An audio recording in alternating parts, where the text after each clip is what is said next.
नमस्कार, मैं हूं आपके साथ रुचिका राज। दिल्ली एनसीआर एक बार फिर भूकंप के झटकों से दहल गई। रेक्टर स्केल पर भूकंप की तीव्रता 4 मापी गई। भूकंप सुबह 5:36 पर आया और इसके झटके इतने तेज थे कि लोग दहशत में अपने अपने घरों से बाहर निकल गए। वैसे तो दुनिया में हर जगह कहीं ना कहीं भूकंप आता रहता है, लेकिन देश की राजधानी दिल्ली भी लगता है भूकंप का एपिक सेंटर बनती जा रही है। दिल्ली एनसीआर पर भूकंप का बड़ा खतरा हमेशा से मंडराता रहा है और इसके पीछे 3 प्रमुख वजहें हैं। पहला वजह है राष्ट्रीय राजधानी क्षेत्र हिमालयी टकराव जोन से मात्र 250 किलोमीटर दूर है। दूसरी वजह की बात कर लें तो दिल्ली एनसीआर से 3 प्रमुख फॉल्ट लाइंस गुजरती हैं और तीसरी वजह दिल्ली एनसीआर का बड़ा इलाका भूकंप के चौथे जोन में है और दिल्ली में कभी भूकंप के तेज झटके आए तो समझिए कि तबाही को कोई नहीं रोक सकता है। आप जितना सोच सकते हैं उससे काफी खतरनाक भूकंप दिल्ली को मिट्टी में मिला सकता है। दिल्ली भारत के किस खतरनाक जोन में शामिल है और यहां अधिकतम कितनी तीव्रता के भूकंप के झटके महसूस किए जा सकते हैं।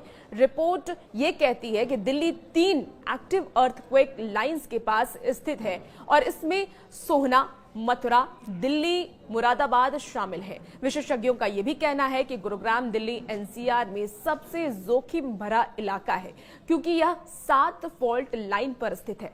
अगर ये सक्रिय हो जाते हैं तो उच्च तीव्रता का भूकंप आ सकता है और वो तबाही मचा देगा। भारतीय मानक ब्यूरो ने भूकंप की तीव्रता और आवृत्ति के आधार पर भारत को 4 भूकंपीय क्षेत्रों में बांटा है और इसकी मदद से ये समझने में आसानी होती है कि भूकंप आने वाले क्षेत्रों में रिस्क कम और ज्यादा कहां पर है। तो भारत में 4 भूकंपीय क्षेत्रों में जोन 2, जोन 3, जोन 4, जोन 4 भी शामिल है। आपको बता दें कि वहीं जोन 4 ज्यादा जोखिम वाले भूकंपीय क्षेत्र में शामिल है। यहां पर भूकंप की तीव्रता 6 से 6.9 तक हो सकती है। दिल्ली इसी जोन में आती है। यहां भूकंप आने का ज्यादा खतरा है। अगर 6 से ज्यादा तीव्रता के भूकंप आते हैं तो ये खतरनाक स्थिति का होता है और इतनी तीव्रता में कई जगहों पर तबाही का मंजर देखा गया है, जहां इमारतें पूरी तरीके से ढह जाती हैं और सब कुछ तहस नहस हो जाता है। आपको साधारण शब्दों में समझाती हूं कि भूकंप के झटके कैसे महसूस होते हैं। रेक्टर स्केल पर 3 से 3.9 की तीव्रता होती है तो ऐसा लगता है जैसे कोई ट्रक आपके नजदीक से गुजर जाए। रेक्टर स्केल पर 4 से 4.9 की तीव्रता होती है तो भूकंप से खिड़कियां टूट सकती हैं।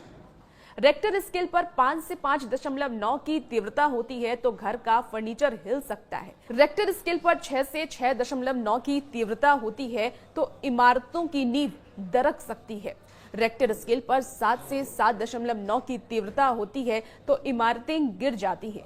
रेक्टर स्केल पर 8 से 8.9 की तीव्रता होती है तो इमारतें समेत बड़े पुल भी गिर जाते हैं और तब सुनामी का खतरा और भी ज्यादा बढ़ जाता है।